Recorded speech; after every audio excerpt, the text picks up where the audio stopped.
Well, here we are. I turned down here at the next block. Thanks, mister. I'll get off there.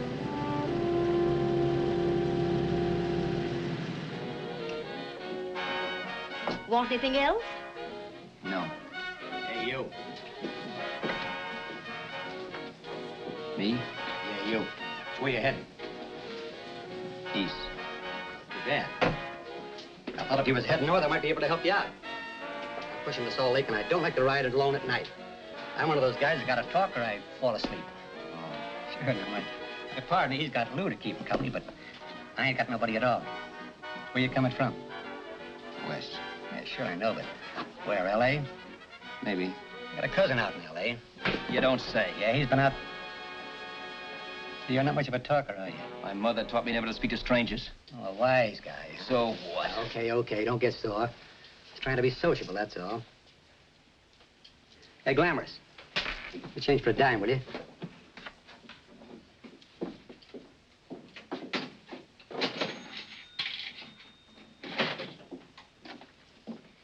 Let's have something quieter this time, Joe. My head's splitting. Is that what's wrong with it?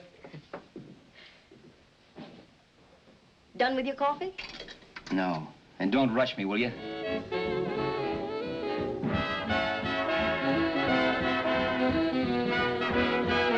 Hey, turn that off. Will you turn that thing off? What's eating you now? Yeah, what's eating you? That music, it stinks. Oh, you don't like it, huh? No, turn it off. Oh, wait a minute, pal. That was my nickel, see? This is a free country. And I play whatever I want to. Okay. Sure, and if you don't like it, you don't have to listen to it. And you can leave here anytime you want to. Okay, I'm sorry I asked. First good piece played tonight and you don't like it. Some people just ain't got any good taste.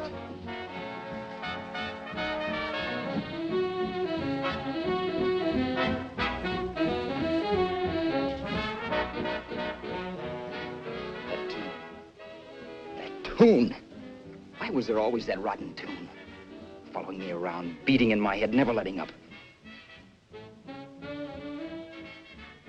Did you ever want to forget anything? Did you ever want to cut away a piece of your memory or blot it out? You can't, you know. No matter how hard you try. You can change the scenery. But sooner or later, you'll get a whiff of perfume or somebody will say a certain phrase or maybe hum something. Then you're licked again. I can't believe that you're in love with me. I used to love that song once. So did the customers back in the old Break of Dawn Club in New York. I can't remember a night when I didn't get at least 3 requests for it. Sue, she was always selling it too. Those were the days.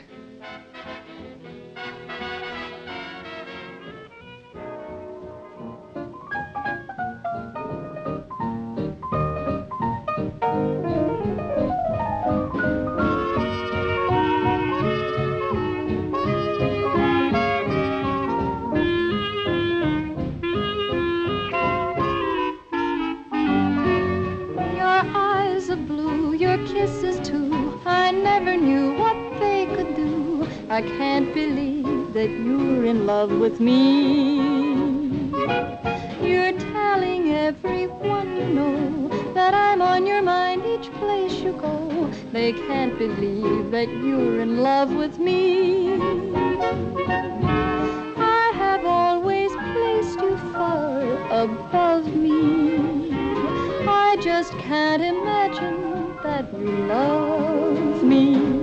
And after all is said and done, to think that I'm the lucky one, I can't believe that you're in love with me.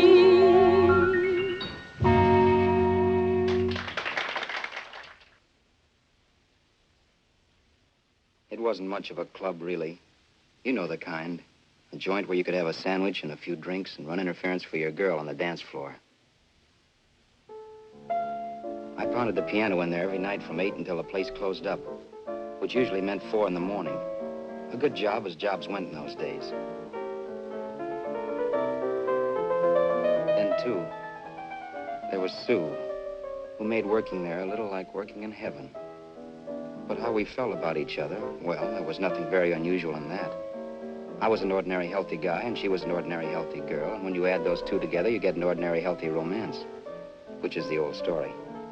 Sure, but somehow, the most wonderful thing in the world.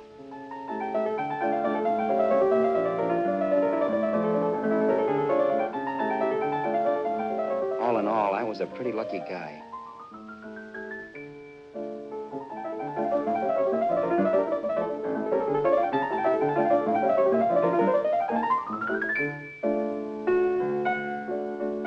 Mr. Paderewski, I presume. It's beautiful. You're going to make Carnegie Hall yet, Al? Yeah, as a janitor. I'll make my debut in the basement. I don't blame you for being bitter, darling, but you mustn't give up hope. Why, someday... Yeah, someday. If I don't get arthritis first. In the meantime, let's blow this trap.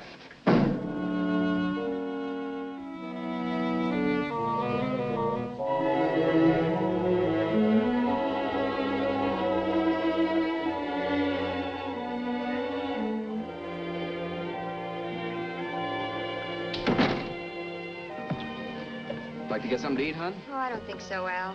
I lose my appetite working in this flea bag. Let's go home. Okay. I can't stand much more of that dump. Did you see that drunk tonight trying to paw me? No, what drunk? Does it matter what drunk? Say, what's the matter with you tonight, darling? That's the third time you started to tell me something and then stopped. We shouldn't have any secrets from each other, Sue. Next week, we're going to make with the ring and the license. You and me will be a team. Yes, that's right. In the Bush League. I don't get you. We've been struck out. It's a funny way to talk, darling. Don't you want to marry me? Al, look, I love you. You know I do, and I want to marry you. But? But not now. Only after we've made good. Sunday, I'm going away. Oh, I know you'll think it's silly. That's why I hesitated to tell you. But I'm going to California. I want to try my luck in Hollywood. That's the most stupid thing I ever heard of. Don't you know millions of people go out there every year and wind up polishing cuspidors? I thought you had better sense. You sound as if you don't think I have any talent. That has nothing to do with it. I'll make out all right. Maybe. But what about me? Doesn't it mean anything to you that you're busting up all our plans? We may not see each other for years? It won't be that long. I thought you loved me. I do. You know I do. Well, here we are. Al. Al, why can't you see my side of it? I'm young. We both are, and we've got all the time in the world to settle down. Really, darling, what I'm doing is the only sane thing to do. I hate the thought of being so far away from you, but we'll be together again someday. Maybe you'll decide to come out too later on. So long. Al, aren't you going to kiss me goodnight? Sure, why not? Good night.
Say, Roberts, you hit the jackpot this time.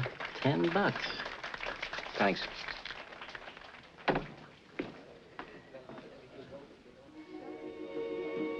So when this drunk handed me a 10 spot after a request, I couldn't get very excited.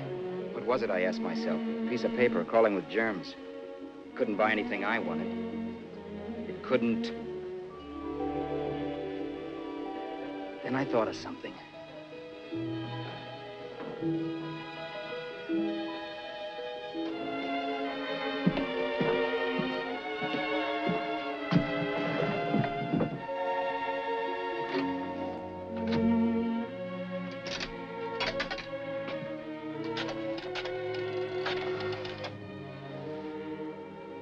distance.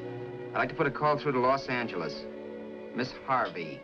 Sue Harvey, Harvey. The number is Crestview 65723.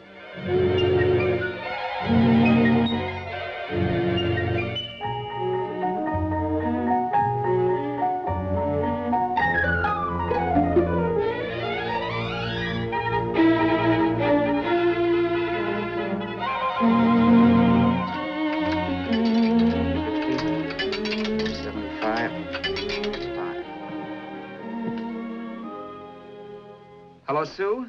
This is Al. Oh, baby, it's great to hear from you, too. What's that? You do? Oh, me too, darling. I thought I'd go batty without you. I just had to... Huh? You're working as a hashlinger? Gee, honey, that's tough. Those guys out in Hollywood don't know the real thing when it's right in front of them. You just stick it out, Sue, baby. Keep going around to those casting offices. I'm sure you'll click. Look, I'll tell you what. You stay put out there, I'll come to you. No, don't try to stop me. Just expect me. Train? Who knows? Train, plane, bus, magic carpet. I'll be there if I have to crawl. If I have to travel by pogo stick. And then, let's get married right away, huh? That's the stuff. That's what I've been wanting to hear you say. Well, goodbye for now. I'll be seeing you soon. Yeah. Bye.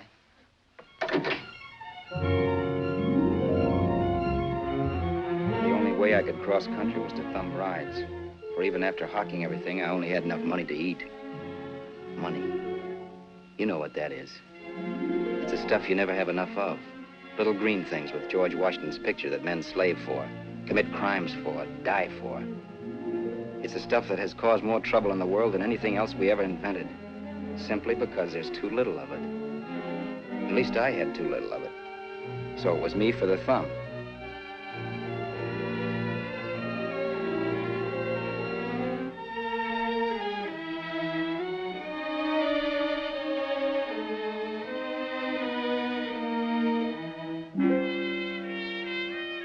Ever done any hitchhiking? It's not much fun, believe me. Oh, yeah, I know all about how it's an education and how you get to meet a lot of people and all that. But me, from now on, I'll take my education in college or in PS 62, where I'll send $1.98 in stamps for 10 easy lessons.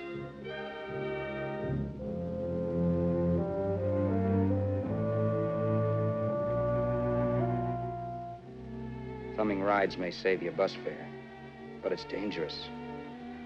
You never know what's in store for you when you hear the squeal of brakes. If only I'd known what I was getting into that day in Arizona.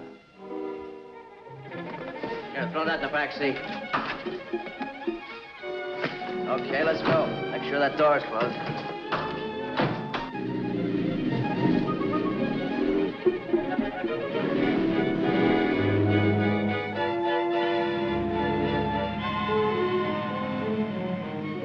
You know, Emily Post ought to write a book of rules for guys thumbing rides. Because as it is now, you never know what's right and what's wrong. We rode along for a little while, neither one of us saying anything. I was glad of that. I never know what to say to strange people driving cars. Then, too, you can never tell if a guy wants to talk. A lot of rides have been cut short because of a big mouth. So I kept my mouth shut until he started opening up. Hand me that little box, the compartment, will you, pal? Hold the wheel, will you?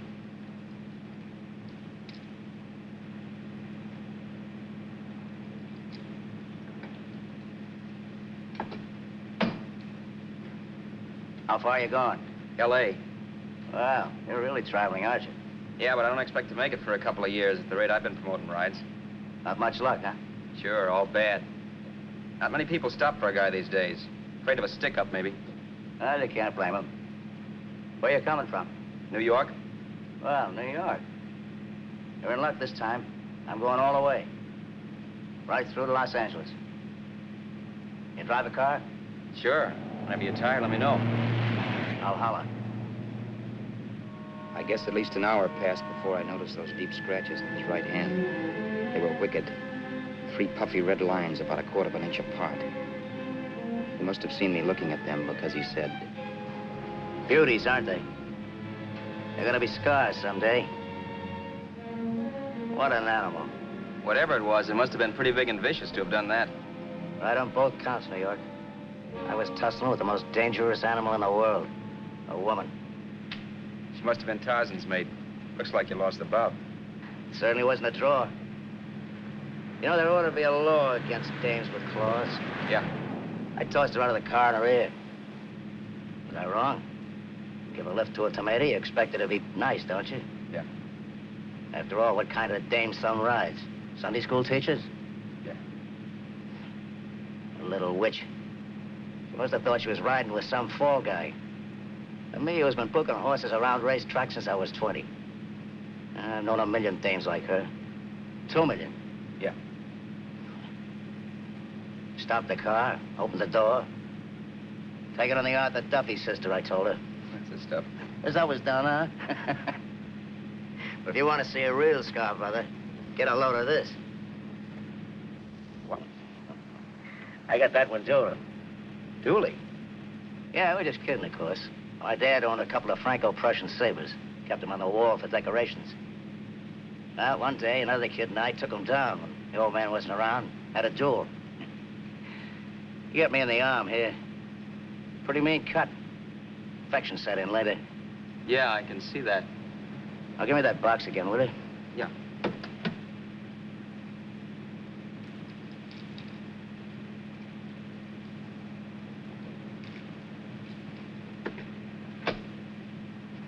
Pain made me lose my head, I guess. Began slashing.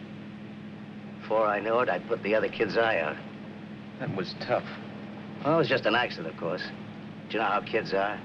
I got scared, decided I was going to run away from home. Old man almost caught me when I was packing my duds. The bloody rag I had wrapped around my wrist hadn't caught his attention. You've seen the bundle for sure.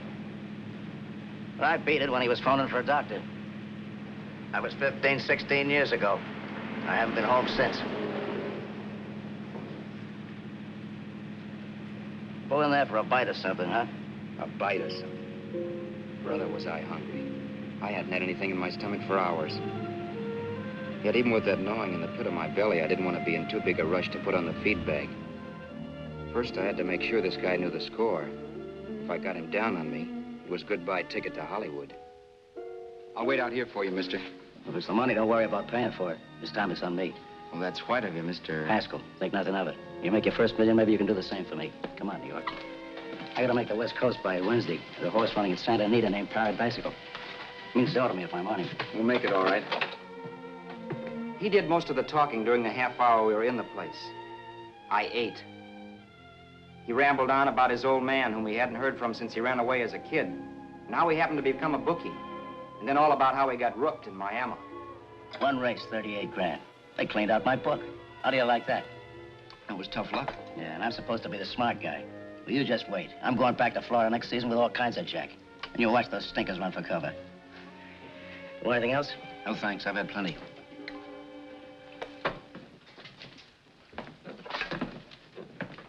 That check there, sister? Oh, just a minute. Your change, sir. Keep it, sister. Oh, thank you, sir. Call again. I'll be waiting outside for you when you finish work. Sharp check, huh?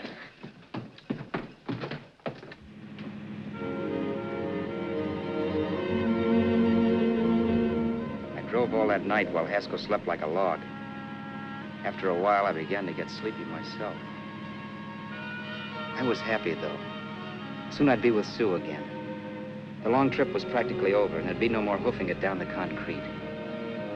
I began to think of the future, which couldn't have been brighter if I'd embroidered it with neon lights. It was nice to think of Sue shooting to the top. It's amazing what a full belly can do to your imagination. Your eyes are blue, your kisses too. I never knew what they could do. I can't believe that you're in love with me. You're telling everyone you know I'm on your mind each place you go. I can't believe that you're in love with me.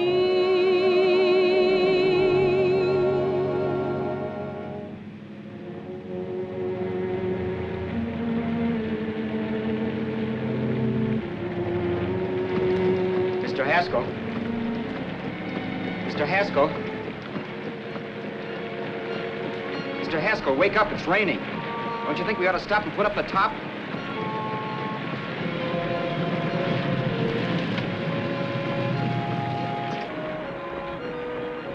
Mr. Haskell, I'm going to put up the top.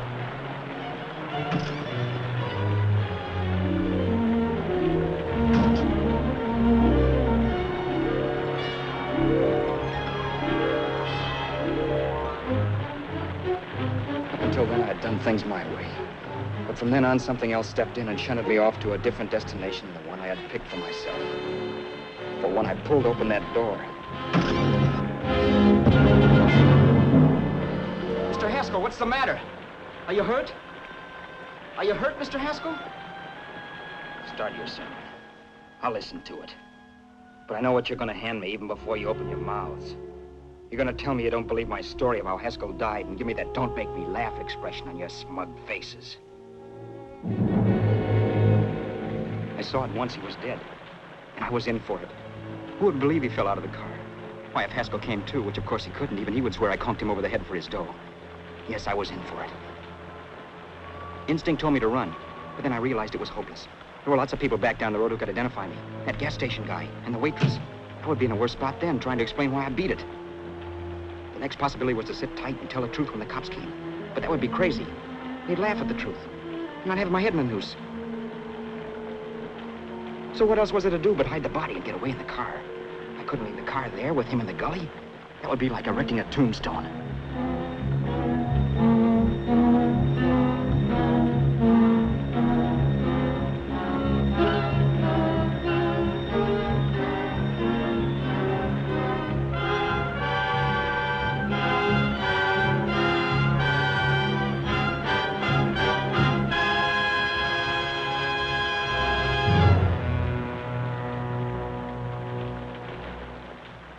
My idea was to cover him with brush, not to rob him. But then I remembered that even if I only drove the car for 100 miles or so, I would need money for gas. Besides, it was stupid of me to leave all that money on a dead man. Not only that, I'd have to take his driver's license in case I was stopped for something. I didn't like to think about it, but by that time I'd done just what the police would say I did, even if I didn't. My clothes. The owner of such an expensive car would never be wearing them. Some cop might pull me in on suspicion.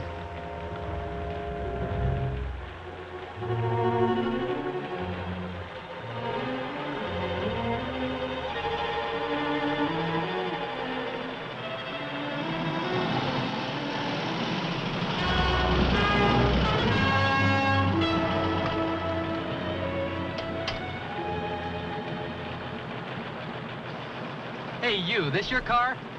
Don't you know better than to leave a car with the wheels halfway in the middle of the road? That's the way accidents happen. I'm sorry, officer. I was just putting up my top. I didn't think. Well, the next time, think. I'll let you go now, but watch your step in the future. I know that's a lonely stretch, but cars come by here once in a while, and we have plenty of crack-ups. Thanks, officer.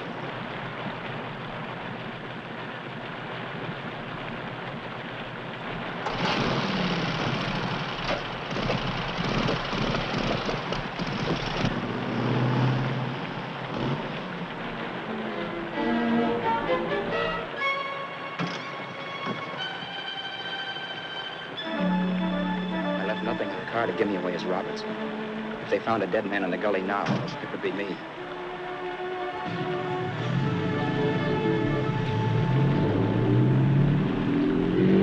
As I drove off, it was still raining.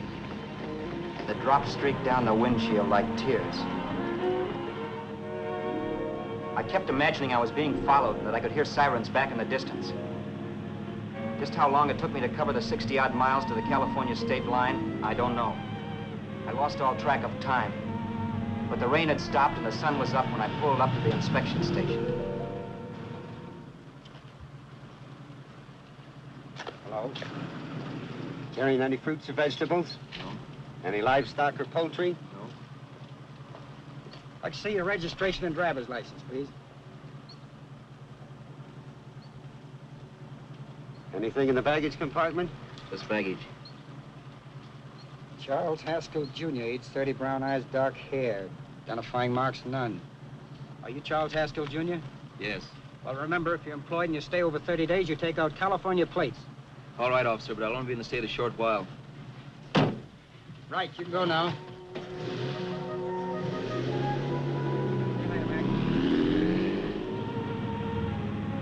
I couldn't drive any farther without some sleep. Cops or no cops, I knew I had to hit the hay and hit it hard. I was dead tired.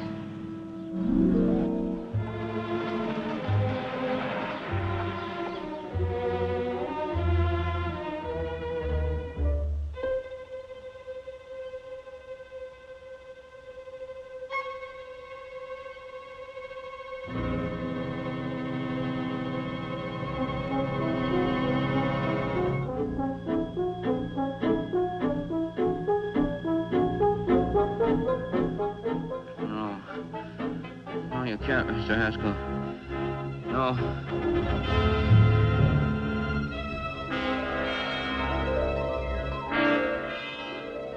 Mr. Haskell, you can't die. I think I did it. No, Mr. Haskell. No. No.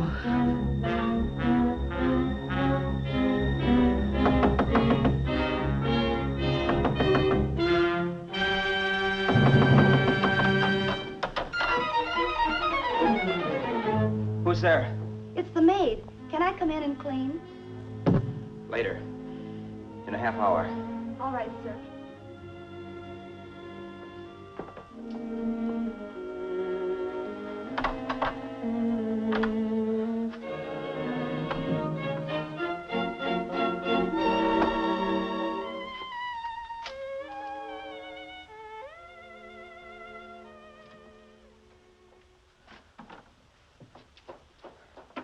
There was no time to lose. Every minute I had to be Charles Haskell was dangerous. And I'd have to be Charles Haskell until I got to some city where I could leave the car and be swallowed up.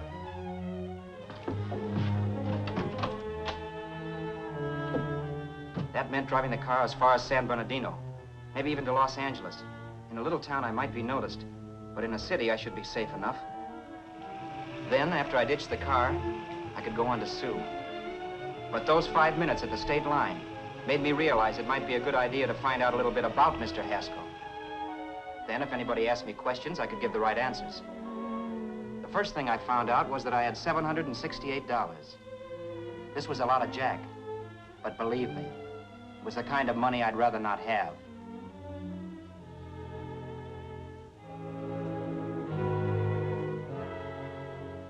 And then I found out from a letter Haskell was carting around in his bag that he wasn't the open-handed, easygoing big shot who went around buying dinners for strange hitchhikers. Before I got done reading it, I saw him more as a chiseler. It was written to his old man in California, the one he hadn't seen in so many years. In it, Haskell posed as a salesman of hymnals, of all things. It was easy to see where Haskell expected to raise a new stake for his book in Miami by rooking his old man. That was about all I found out from his effects, and it was enough. I told myself, maybe old man Haskell was lucky his son kicked off. He would never know it, but it saved him from taking a flyer in Sacred Literature Preferred.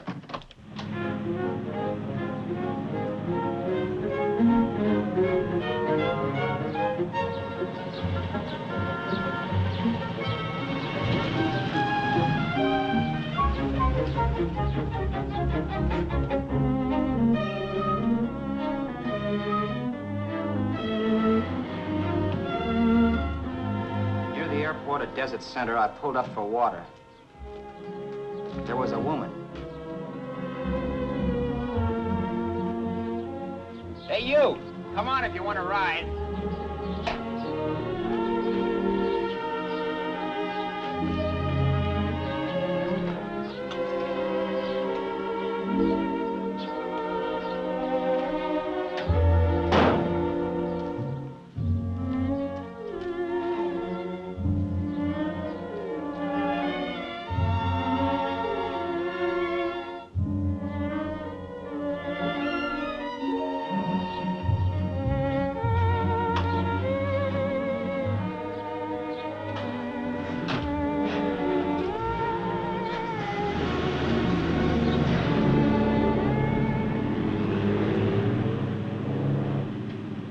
far are you going? How far are you going? That took me by surprise, and I turned my head to look her over. She was facing straight ahead, so I couldn't see her eyes. But she was young, not more than 24. Man, she looked as if she'd just been thrown off the crummiest freight train in the world. Yet, in spite of this, I got the impression of beauty. Not the beauty of a movie actress, mind you, or the beauty you dream about when you're with your wife, but a natural beauty. A beauty that's almost homely because it's so real. Then suddenly she turned to face me. How far did you say you were going?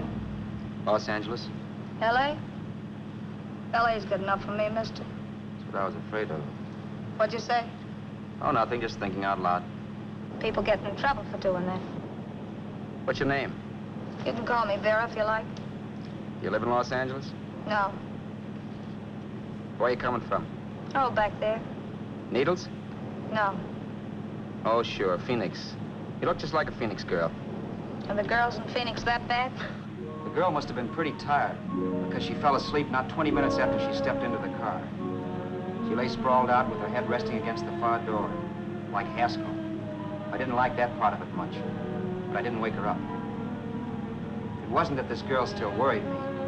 I'd gotten over that funny feeling I had when she looked at me, which I put down as just my jangled nerves.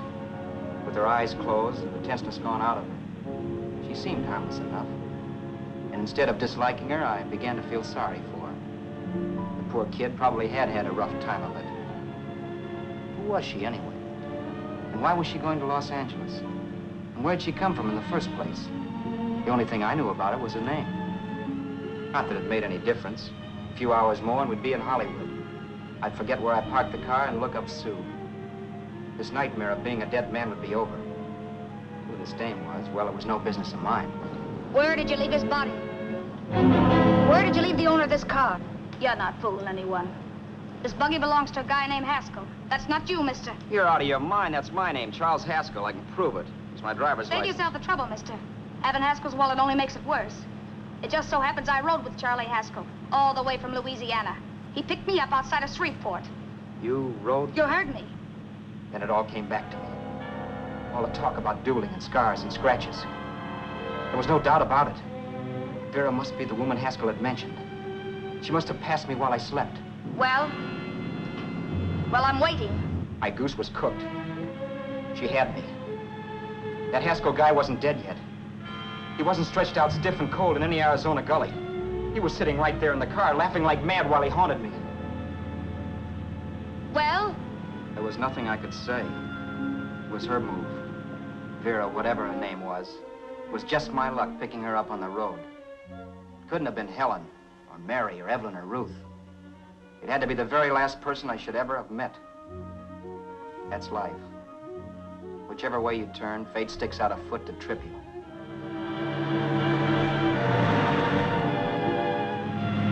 I told her everything, but she didn't believe my story. I should have saved my breath. That's the greatest cock and bull story I ever heard. So he fell out of his car. Say, who do you think you're talking to, a hick? Listen, mister, I've been around, and I know a wrong guy when I see one. What'd you do, kiss him with a wrench? Now, wait a minute. What I told you was true. You see, that's why I had to do it. You think I killed him. Well, the cops would have thought so, too. Yeah, well, maybe they still think so. What makes you so sure I'll shut up about this? Vera, I'm innocent. Give me a break, will you? It won't do me any good having you pinched. The cops are no friends of mine. Now, if there was a reward, but there isn't.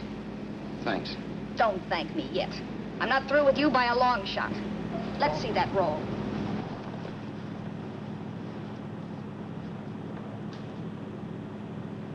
Is that all Haskell had? Isn't it enough? No, I thought he had more.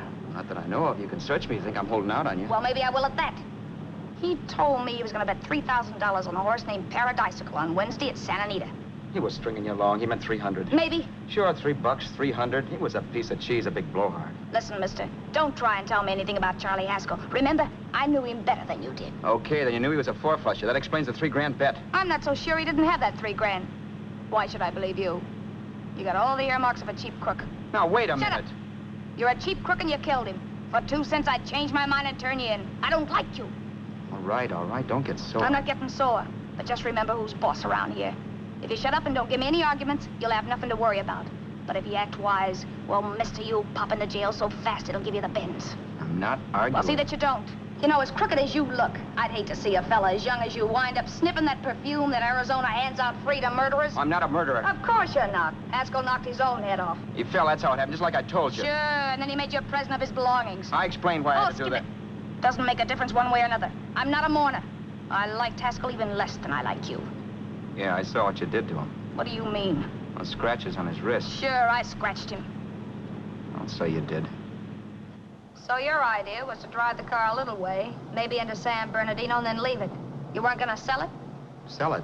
You think I'm crazy? Somebody else's car?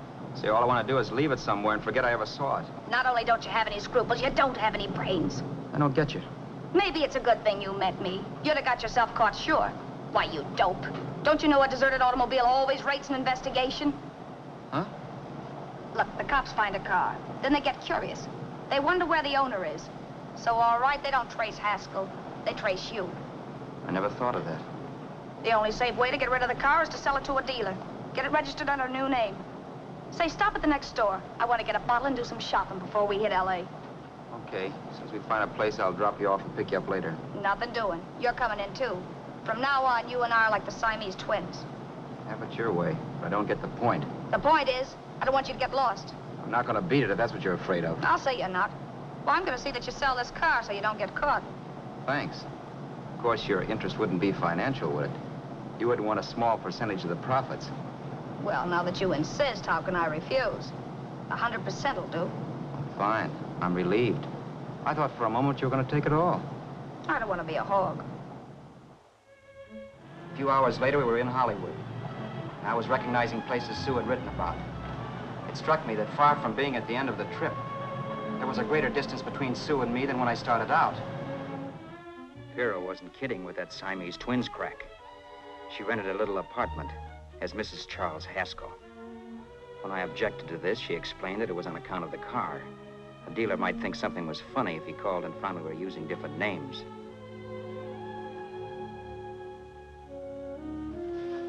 Home, sweet home. Yeah. Not bad either.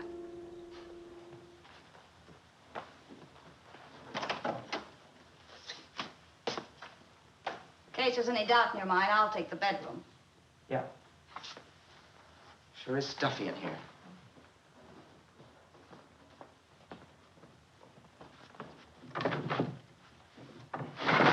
Keep the window shut.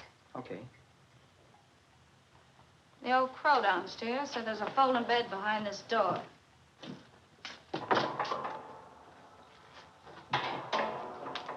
You know how to work it? I invented it. Some joint. One can't have everything. I'm first in the bathtub. I don't know why, but I figured you would be.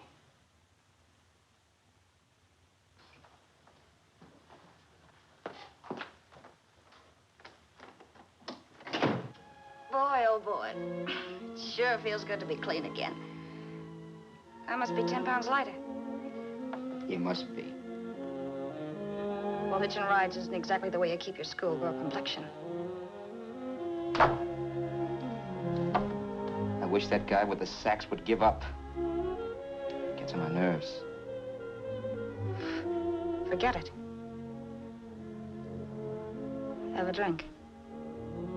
Aren't you afraid I might take you up on it? If I didn't want to give you a drink, I wouldn't have offered it. Why be a sorehead, Roberts?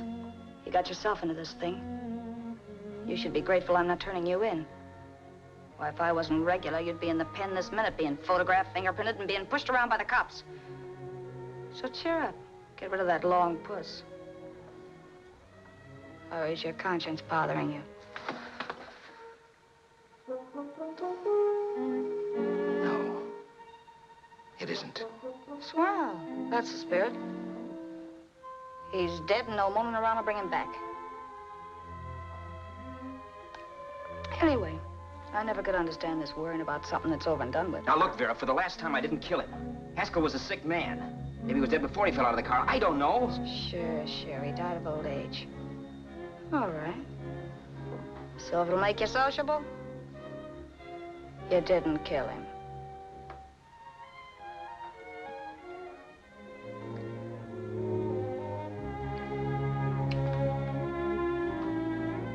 Thanks.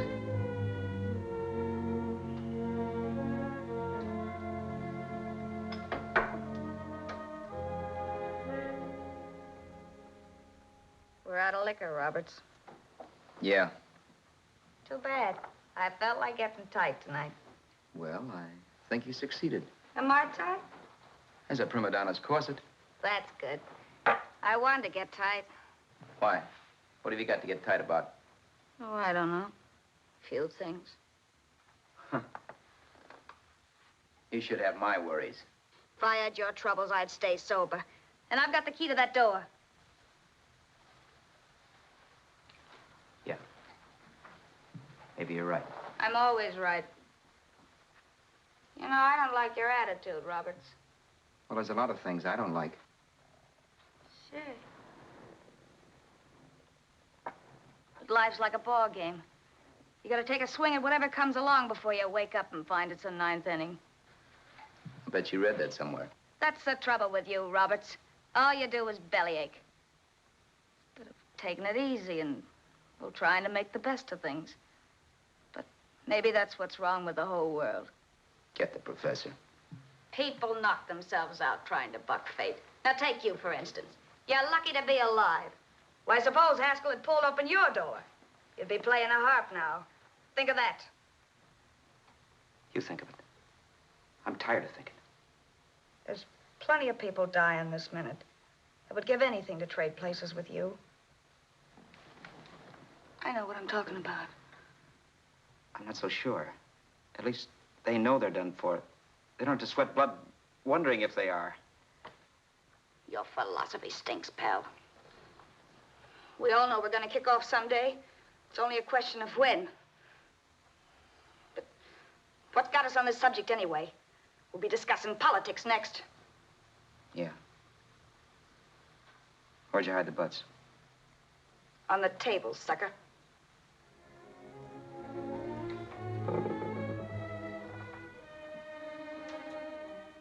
We bored each other with conversation for a couple of hours longer. Every 5 minutes, one of us was wishing we had another bottle or a radio or something to read. Then finally, we ran out of chatter. I know it's only 11 o'clock, but I want to get up early and make the rounds of the used car lots. No hurry about that. We got all the time in the world. Maybe you have, but if you think I want to stay cooped up in this place any longer than I have to, you're batty. It's not a bad place. Pay plenty for diggings like this in New York. I wouldn't like it if it was the Ritz. Rotten liquor. You got a mean cough. Ought to do something about it. I'll be all right. That's what Camille said. Nobody you know. Wasn't that the dame that died of consumption? Yeah. Wouldn't it be a break for you if I did kick off? You'd be free with all Haskell's dough and car. I don't want to see anybody die. Not even me. Especially not you. One person died of me. If you did, well, that's all I need. You don't like me, do you, Roberts? Like you. I love you. My favorite sport is being kept prisoner. After we sell the car, you can go to blazes for all I care, but not until then.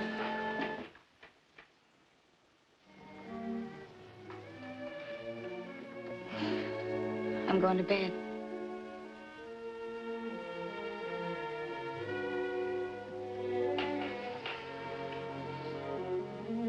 Good night, Roberts. Don't try and sneak away during the night. All the doors are locked. Anyway, if I find you gone in the morning, I'll notify the police. They'll pick you up. Don't worry, I know when I'm in a spot. Well, good night. I hope that portable rack isn't too uncomfortable for you. Don't lose any sleep over it, will you, Vera?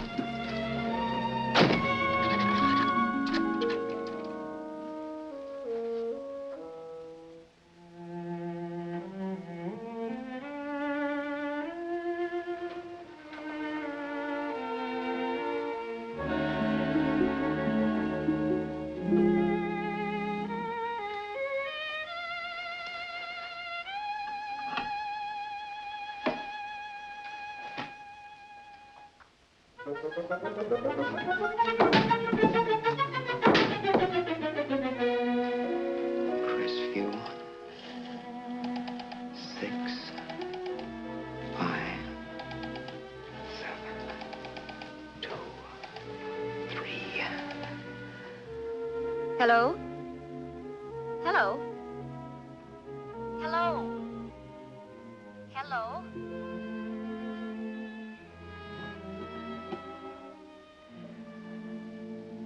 No. Not yet, darling. Tomorrow. Maybe. If this were fiction, I would fall in love with Vera, marry her, and make a respectable woman of her. Or else she'd make some supreme Class A sacrifice for me and die. Sue and I would bawl a little over her grave and make some crack about there's good in all of us. But Vera, unfortunately, was just as rotten in the morning as she'd been the night before. All right, I'm coming. Look, Vera, it's almost noon. So what? The dealers will be there all day. I'll be there all year, too, but that doesn't mean I'm going to wait that long. Shut up. You're making noises like a husband. Well, do I rate a whistle? You sure do, but let's go. Let's go, let's go. I spent $85 and 2 hours preparing bait, and all you can say is let's go. Come on.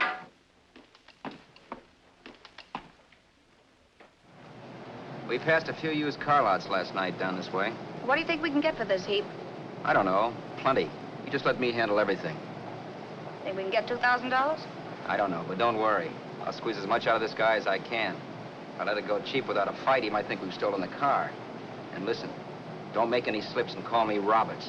That'll cook us. I don't need you to tell me that. You better just sit by and keep your mouth closed. Remember, we're both in the soup if anything happens. Forget it and drive. You're my wife, Vera Haskell. Look, after the deal's closed, let's go back to that place on Hollywood Boulevard where I saw the fur jacket. I want to buy it. After the deal's closed, I'm saying goodbye to you. That's right, I forgot. I guess I'm getting kind of used to you. Well, that's a habit you can start breaking. Let's try this place in the middle of the block.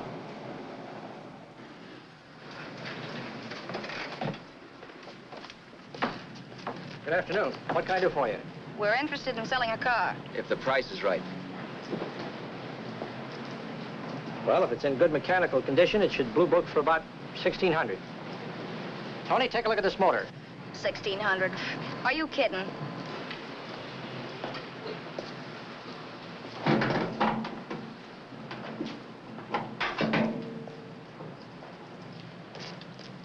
Well, maybe $1,850. Before I let it go for $1,850, I'll wreck it and collect the insurance first. Lately, this motor's seen a lot of driving.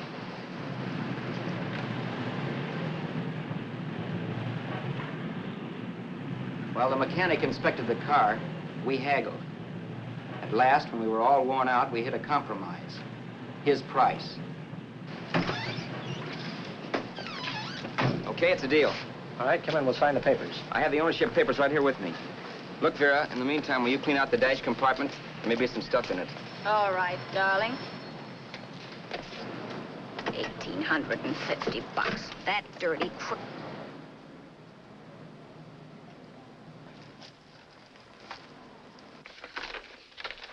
New York, huh? Yeah. But you bought the car in Miami? Yeah. Well, now let's see about the insurance. We can either have it transferred or canceled. What kind of insurance do you have, Mr. Haskell? Well, aren't all the papers there?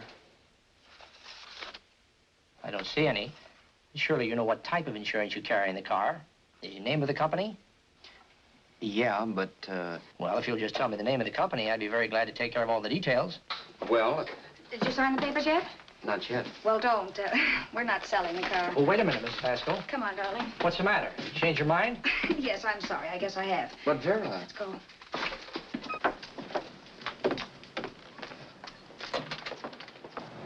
You got me out of a tight spot, Vera. But I still don't understand all this. You will in a minute. I almost threw away a gold mine. 1850 isn't to be sneezed at. The car doesn't book for as much as I thought. We're not selling the car. You want to keep it. Now, wait a minute, Vera. You said yourself I wouldn't be safe until the car was in someone else's name. I'd like to be free of this mess when I go. That's just it, Roberts. You're not going. There's a drive-in at the next corner. Pull in there and we'll get a bite to eat. And I'll explain. What is this, another one of your brilliant ideas?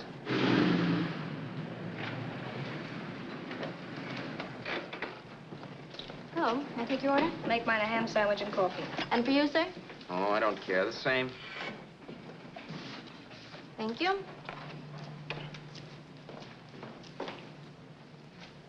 Get this, Vera. I've been pretty patient so far. I've done everything you asked me to do, but no more. Shut up. You've taken Haskell's money. And you can have the dough we get from selling the car. But you're not going to keep me a prisoner. It's a good thing I bought the paper. Take a look at that. Vera, I'm in no mood. Read that.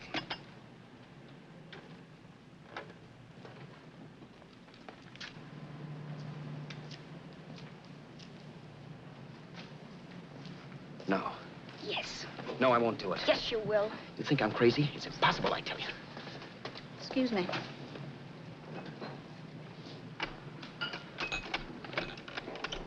Blow the horn when you're through. No one could possibly get away with an act like that. It'd be wise to me in a minute. Don't be yellow. You look enough like him. The same coloring and the same build. See how his clothes fit you? No kidding, you almost had me fooled for a while. Oh, grow up, Vera. Don't you think a father knows his own son? And there must be other relatives. The father won't have to know you. We'll wait till he gives up the ghost. He's an old geezer and he won't pull through. And as far as other relatives are concerned, they haven't seen you in 15 or 20 years. Eat. I'm not hungry. And I won't do it. It's not as tough as it sounds. Remember, you've got all kinds of identification. His car, letters, license. I could never get away with it. It's the stupidest thing I've ever heard. The old boy has scads of dough. Look in the paper there. Personal fortune assessed at over 15 million. He'll leave plenty, I tell you. Maybe he cut off his son. How do we know? It's out, Vera. I won't have anything to do with it. I think you will. Look, Vera, I'll do anything within reason. But not that. So forget it. Find yourself another stooge. You sap. You'll be fixed for the rest of your life as Charlie Haskell. You can take your inheritance and go away. No more worrying about the rent, no sweating, scheming, wondering where your next meal's coming from. Think about that, Roberts. Vera, please, you're talking too loud. On this, I'm splitting 50-50 with you. Sure, why not? We're both alike, both born in the same gutter. Now, take it easy, Vera. There's people around here. You don't know what you're talking about. We'll wait till we read that old man Haskell's dead. Then you show up. Like you read in New York that he was sick. No. Suppose he doesn't die. He will. I know he will. Something tells me. But as much as I insisted I would have no part of her scheme, Vera was taking it for granted I would. Neither of us had our mind on the cards as we played that night. I knew we were just trying to kill time between newspaper editions. This was a death watch for Vera. Maybe it was for me, too. Don't you realize if I'm caught, they'll want to know where I got the car and stuff, and they'll have me on a murder charge. If you're smart, you won't get caught. I knock with 7. And if I'm caught, don't you realize you'll be out, too? 18 points, that gives me 30. How will I be out? You'll be out $1,850 we would have gotten on the car.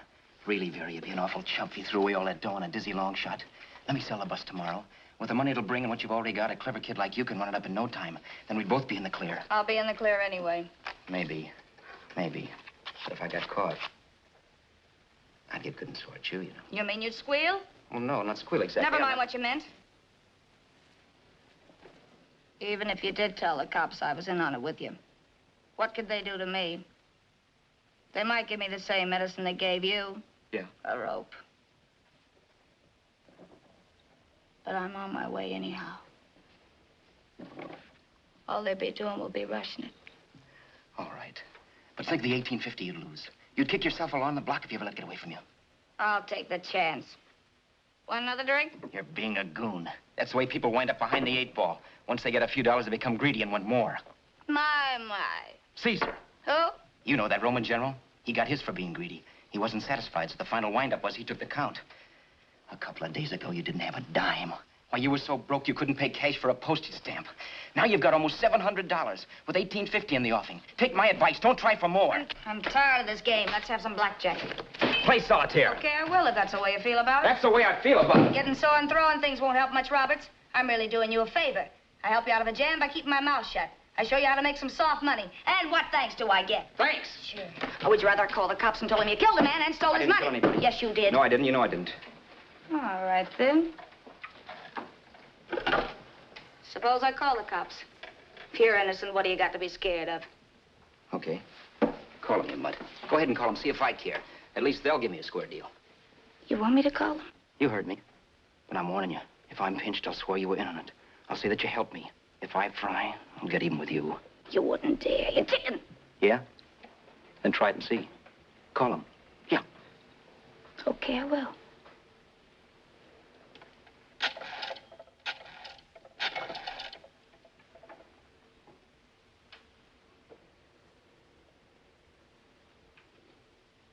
Information? I want the number of the Hollywood police station. Okay, I got it. Thanks. Wait a minute, Vera. You wouldn't do that. Oh, wouldn't I? Give me that and I'll show you if I would. Take it easy now. Let's talk this over. This was early in the evening, and the conversation, while hectic, was at least pitched low. But as the minutes passed, and more obstacles to her plan popped into my head, the air got blue. Each word coming from our lips cracked like a whip. I reminded her that as Charles Haskell, I didn't even know my mother's name, where I'd gone to school, the name of my best friend, whether I had an Aunt Emma or not, my religion, and if I'd ever owned a dog. I didn't even know what my middle initial stood for.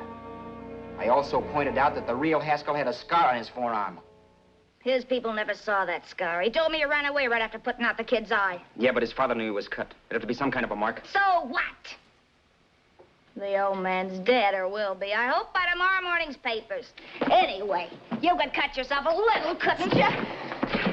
Boy, for that kind of dough, I'd let you cut my leg off. You're drunk and you're crazy mad, Vera. Turn me in if you want to, but I won't get mixed up in this. Besides, how do we know? Haskell was such a phony. Maybe he wasn't the man's son at all. Maybe he just dreamed it up. Well, dream it or not, you won't be dreaming when the law taps you on the shoulder. There's a cute little gas chamber waiting for you, Roberts. And I hear extradition to Arizona's a cinch. Where's that phone? Vera! Leave me alone. Vera! Here. I want a phone. Call police. I hate you, you stinker. You leave me alone. I'll let you alone when you promise to leave the phone where it is. You're drunk. You don't know what you're doing. You're hurting me. Will you promise? All right.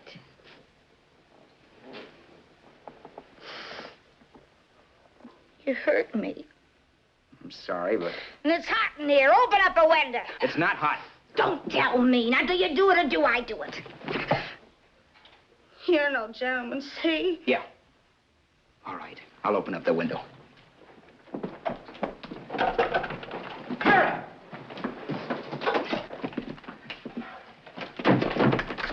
Vera, open the door. Please open the door. Vera, open the door. Don't use the phone. Listen to me. I don't like you, Roberts. You're no gentleman, see? You hurt my hand, and I'm going to get even with you. If you don't open the door, I'm going to kick it down, Vera. Vera, don't call the cops. Listen to me. I'll do anything you say. Vera, let me in. I'll break the phone.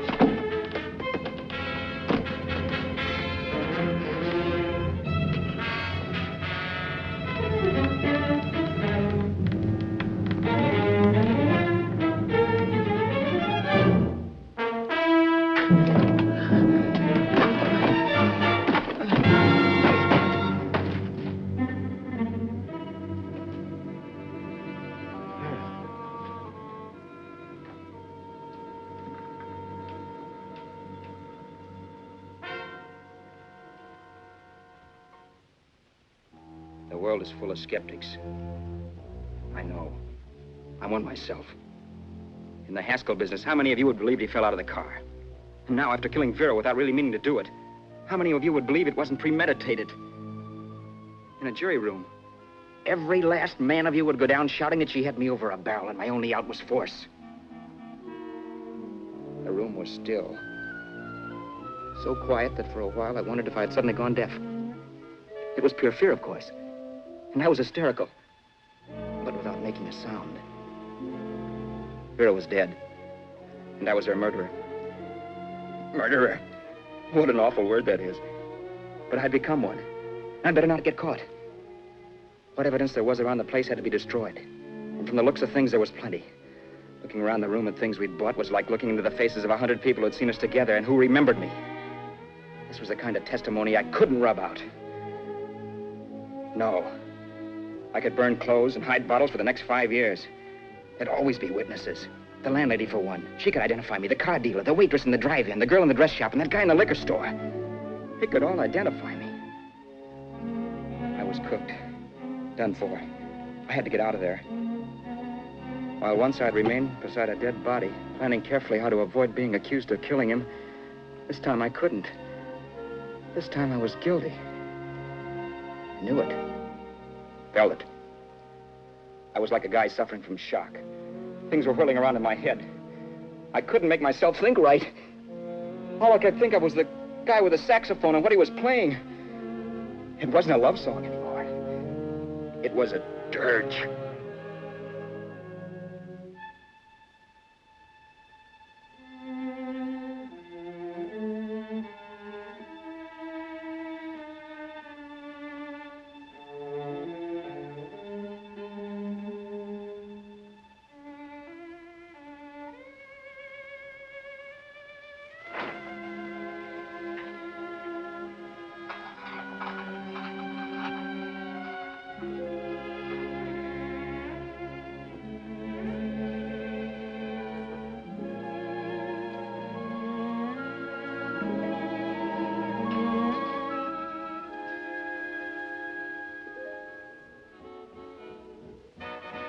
My problems weren't solved.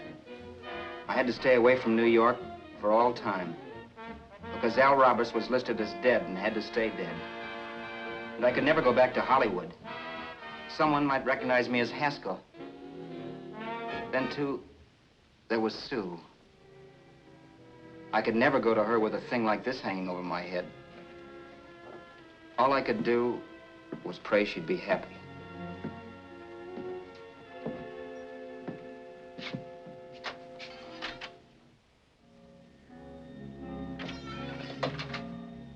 I was in Bakersfield before I read that Vera's body was discovered, and that the police were looking for Haskell in connection with his wife's murder. Isn't that a laugh? Haskell got me into this mess, and Haskell was getting me out of it. The police were searching for a dead man.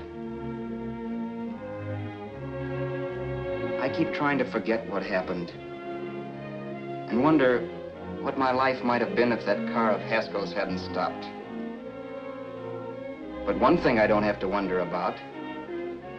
I know. Someday a car will stop to pick me up that I never thumbed. Yes. Fate, or some mysterious force, can put the finger on you or me for no good reason at all.